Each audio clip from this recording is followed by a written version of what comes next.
Police कायदे के मंच पर मुख्य संपादक राजू चौधरी इनके साथ विशेष मुलाकाती पर जुड़े हैं। भुसावळ के विख्यात सुप्रसिद्ध साहित्यिक, लेखक, उच्च विचारवंत असे दांडगा अनुभव असलेले प्राचार्य दिलीप सुरवाडे आणि दुसरे भुसावळ के नौजवान विचारवंत जो अपनी बहुत कम उम्र में ही अच्छी सोच व विचार रखने वाले और इनके घड़ामुड़ी के अनुभव के बोल और अनुभव जनता के सामने रखने आ रहे तनवीर खान, इनका पुलिस कायदे के मंच पे हार्दिक स्वागत है। नमस्कार।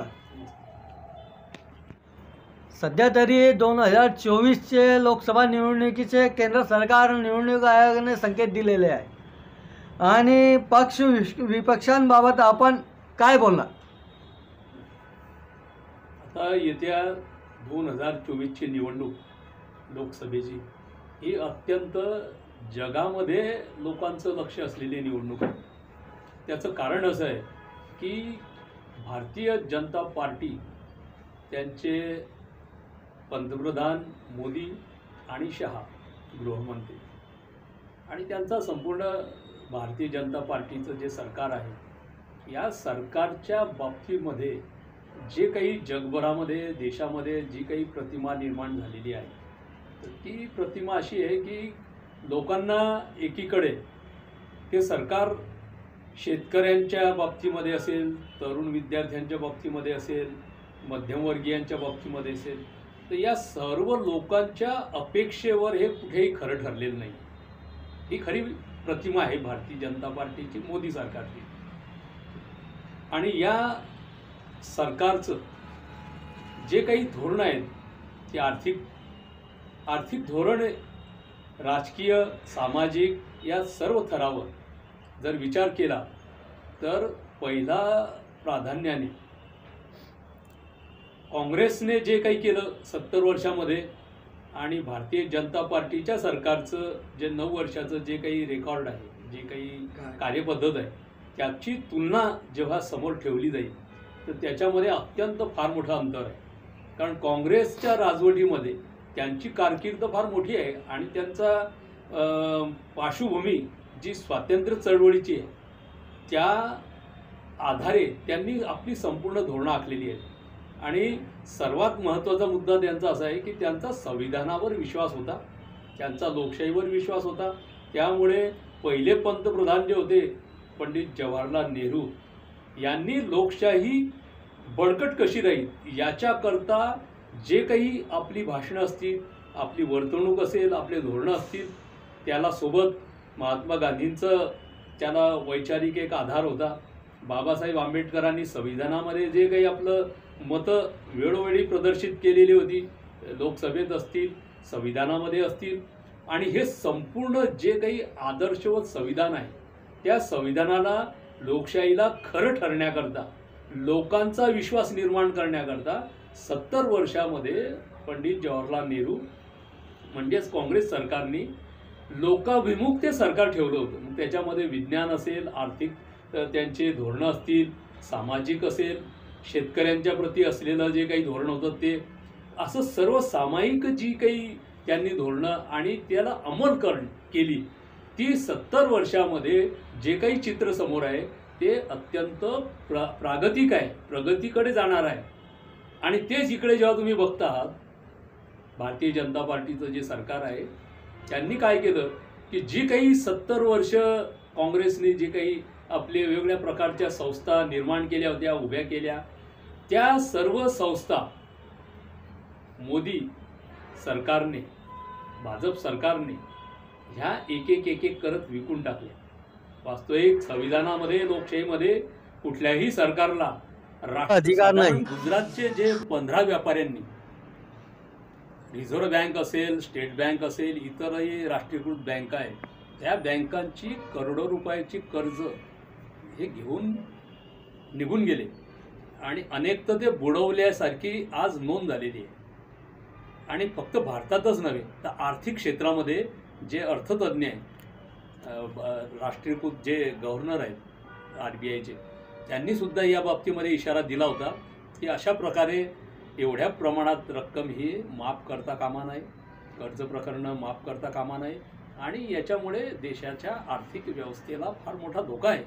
परंतु भाजप सरकारने या बाबतीमध्ये आजपर्यंत कधीही लक्ष दिलं नाही. उलट नोटबंदी असेल, वेगवेगळ्या प्रकारचे त्यांचे अशा आर्थिक धोरणं आहेत की ज्याच्यामध्ये जनतेचं म्हणजे विशेषतः आपण पाहिलं तर शेतकऱ्यांचं इतकं नुकसान. तर अशा शेतकऱ्यांचा जो विषय आहे, कारण त्यांना जर ते भाव कांद्याचा असेल, तुमचा वेगळ्या सोयाबीनचा असेल, इतर जे शेतीमाल आहेत त्यांच्या बाबतीमध्ये भाजप सरकारचं जे धोरण आहे ते अत्यंत म्हणजे शेतकऱ्याला संपवण्याचं आहे.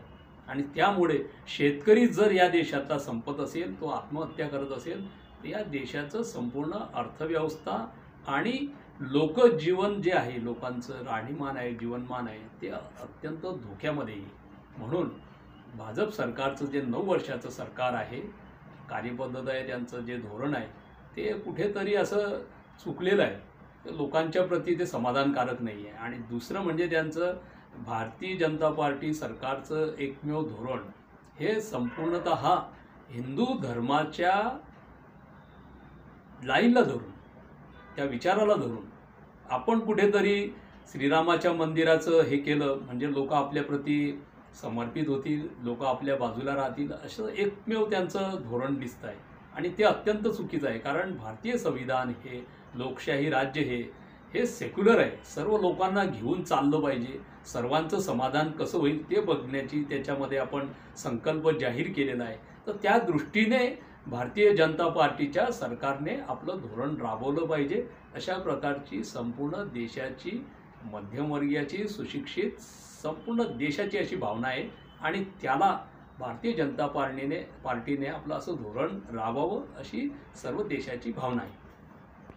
इस बारे में आप क्या कहना चाहेंगे तन्वीर खान साहब? देखिए राजू चौधरी सर, पहले तो मैं आपके इस चैनल के माध्यम से पुलिस कायदा के यहाँ इस एक चर्चा के अंदर शामिल हुआ हूँ और आपने मुझे बुलाया, तो मैं आपके चैनल का शुक्रिया अदा करना चाहता हूँ.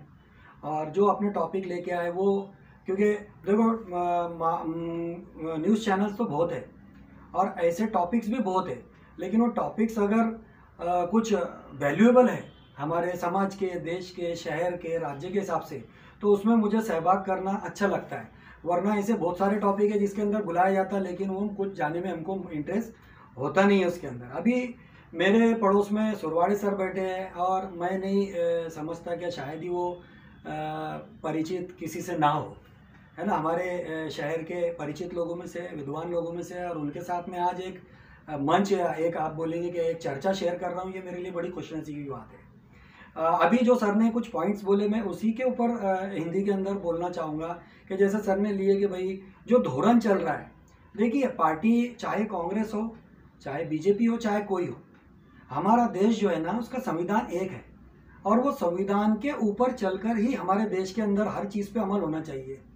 अगर हम संविधान छोड़कर काम, अभी क्या हो गया कि संविधानों के अंदर से लूप होल निकालकर और उसको इस तरीके से इस्तेमाल किया जा रहा है जो आम जनता के लिए खतरनाक है, आम जनता के लिए फायदे का नहीं है. कितने ऐसे सर ने मुद्दे गिनाए और कितने ऐसे टॉपिक गिनाए कि जिसके अंदर वो ठीक है वो डिसीजन लिए गए, लेकिन क्या वाकई में उसके पॉजिटिव रिजल्ट हमको नजर आए. जैसे मिसाल के तौर पे नोटबंदी, आप अगर नोटबंदी को ले लीजिए तो इसके ऊपर कई दावे किए गए थे कि भाई जो फेक करेंसी है, डुप्लीकेट करेंसी है, वो ख़त्म हो जाएंगी, है ना. और आतंकवाद को जो है तो ये करेंसी से बहुत फ़ायदा पहुंच रहा है तो आतंकवाद कम होगा. लेकिन हमने उसके बाद देखे 150 लोगों ने, 200 लोगों ने नोट एक्सचेंज के अंदर लाइन में खड़े रह के जान गंवाई है. तो ये ऐसे डिसीज़न जो लोगों के लिए तकलीफ हो रहे हैं, परेशानी का सबब बन रहे हैं, ऐसे डिसीज़न लेने से पहले जो लोग, ठीक है कोई अगर कोई नेता है, कोई एमएलए है, कोई एमपी है, कोई होम मिनिस्टर है, कोई विदेश मंत्री है, कोई प्राइम मिनिस्टर है, कोई हमारे प्रेसिडेंट है, कोई दिक्कत नहीं है. ये 5-5 साल के लिए इनको जो है तो देश की सेवा के लिए इनको बिठाया गया है. ये मालक नहीं है देश के. तो इनका काम है कि ईमानदारी के साथ में संविधान को लागू करे ताकि हर जाति के, हर धर्म के, हर पंथ के, हर घटक को जो है वो बराबरी का जो एक बराबरी का जो प्लेटफॉर्म हमारा संविधान दे रहा है, तो वो योजनाएं भी उनको बराबरी से विकास करने में, उनका ज़िंदगी के अंदर काम में आए.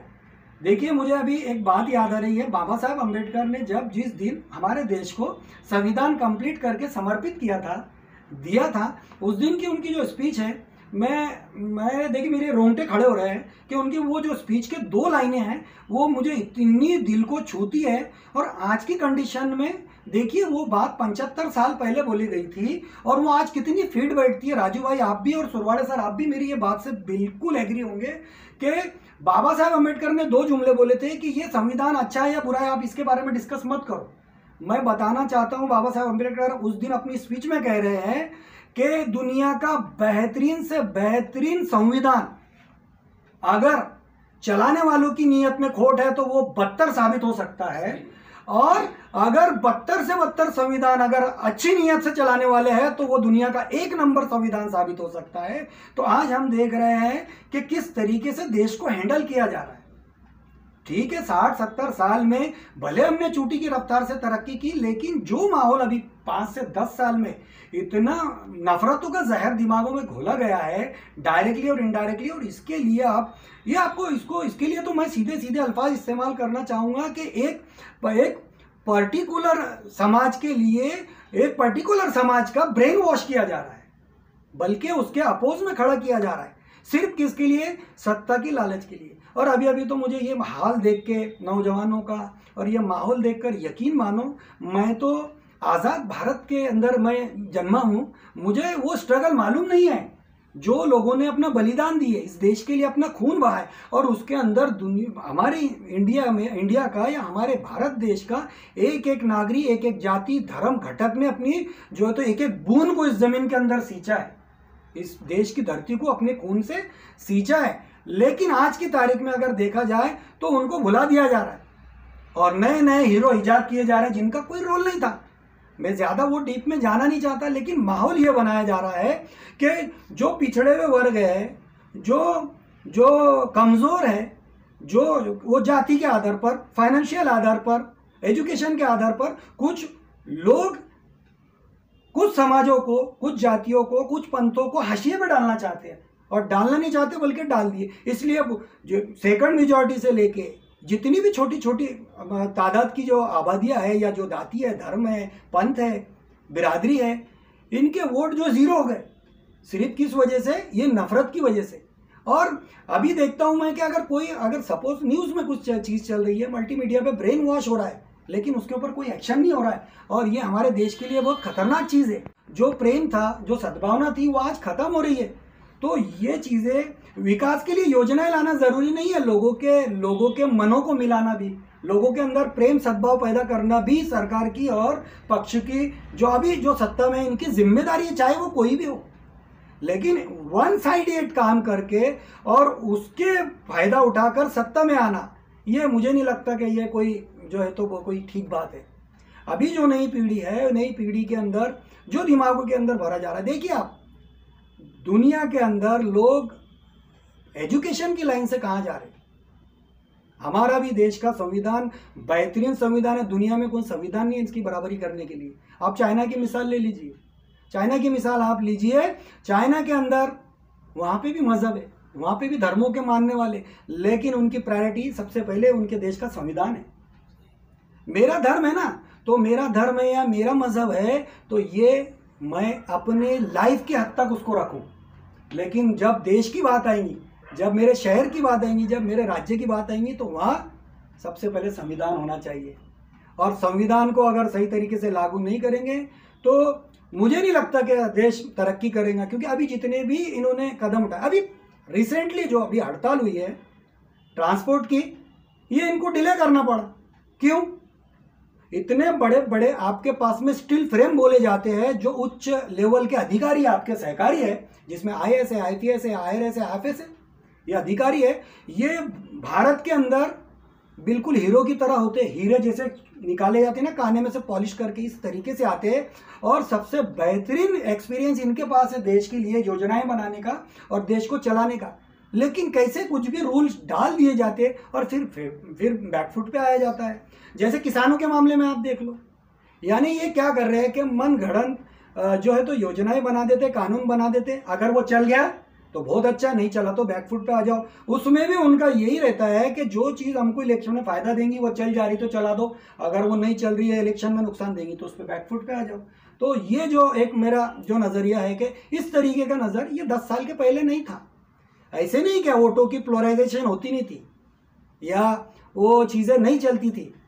वोट जीतने के लिए हर तरह के दावपेच, और राजनीति बोलते ही उसको है, रणनीति बनाना पड़ती है। दावपेच बनाएंगे तभी हम हमारे विपक्ष से लड़ सकते हैं या विपक्ष पक्ष से लड़ सकता है। और अगर ये चीज़ें भी ख़त्म हो जाएंगी तो ये तो संविधान की एक खूबसूरती है कि बहुत सारे जो है तो पक्ष अपना अपना योगदान देते हैं। जो उसमें ज़्यादा सीटें लेके आता है वो जो है तो जाकर और वो बैठता है सांसद के अंदर। लेकिन इसकी सबसे बेहतरीन खूबसूरती है, मेरा मानना है कि मैं अपेक्षा रखता हूँ आने वाले इलेक्शन में कि किसी एक पार्टी के हाथ में पूरी की पूरी सत्ता ना जाए, बल्कि मिलीजुली बने ना। तो इसमें क्या है कि अलग अलग विचारों के लोग एक दूसरे को उनकी गलतियों का एहसास करा सकते हैं, उनके सामने बात को रख सकते हैं। जब एक पार्टी आ जाती है तो मुझे ऐसा लगता है कि इनडायरेक्टली वहाँ पे हिटलर शाही का हमको रूप देखने में मिलता है। इसी के साथ मैं अपनी बात मैं इस पर रोकूंगा आपको तन्वीर खान साहब। सुरुवातीसर तन्वीर खान साहेबांनी सध्या ते इराणी हिट कायद्याबद्दल सांगितलं आहे, त्याबद्दल आपण म्हणजे कुठपर्यंत देशाला हितकारक ठरू शकतो हा कायदा का हानिकारक ठरू शकतो, त्याबद्दल आपण काय म्हणणार? त्याच्यामध्ये हिट अँड रनमध्ये कायद्याची जी तरतूद आहे त्याचा आधीचा त्यांना ड्रायव्हरच्या बाबतीमध्ये जो आहे तर तो असा आहे की त्यांना 5 वर्ष शिक्षा त्याच्यामध्ये आहेच। आणि नवीन त्यांनी जे आणलेलं होतं त्याच्यामध्ये कसं आहे की ते 2 भाग ठेवलेले आहेत। ॲक्सिडेंट झाला आणि जर त्या ड्रायव्हरने पोलीस स्टेशनला जाऊन जर सांगितलं किंवा असा असा ॲक्सिडेंट झालेला आहे माझ्या गाडीचा, तर ते त्या बाबतीमध्ये आपण नोंद करावी, तर त्यांना तोच कायदा लागू होईल 5 वर्षाच्या शिक्षेचा। पण जर त्यांनी न सांगता तो गाडी सोडून निघून गेला कुठेतरी आणि त्याची स्वतःची नोंद कुठेच होऊ दिली नाही, पळून गेला तो, तर त्या बाबतीमध्ये त्यांनी ती तरतूद ठेवली की त्यांना 10 वर्ष शिक्षा आणि 7 लाख रुपये दंड, अशा प्रकारची ती एक नवीन तरतूद त्यांनी केलेली आहे। तर ते आताच्या त्या संपामध्ये त्यांनी ते माघार घेतलेली आहे। कारण शेवटी काय आहे की ड्रायव्हर आणि ती जी घटना आहे अपघाताची त्याच्यामध्ये सरकारने प्रॅक्टिकली विचार केला पाहिजे, एवढंच त्याच्यामध्ये सांगता येईल। कारण घटना कोणती असो त्या व्यक्तीचा जर त्याच्यामध्ये मृत्यू होत असेल तर ते कोणाला तरी कायद्याने जबाबदार धरावंच लागेल, काहीतरी त्याच्यामध्ये ॲक्शन घ्यावीच लागेल। फक्त ते प्रॅक्टिकली त्या लोकांशी बोलून, ड्रायव्हर असोसिएशन जी आहे संघटना आहे त्यांच्याशी सरकार आणि ते असोसिएशन बोलून त्यांना काय प्रॅक्टिकली जमेल त्याच्याकडे ते कायदा आहे, त्याच्यामध्ये फार काही म्हणजे मोठी घटना आहे असं नाही।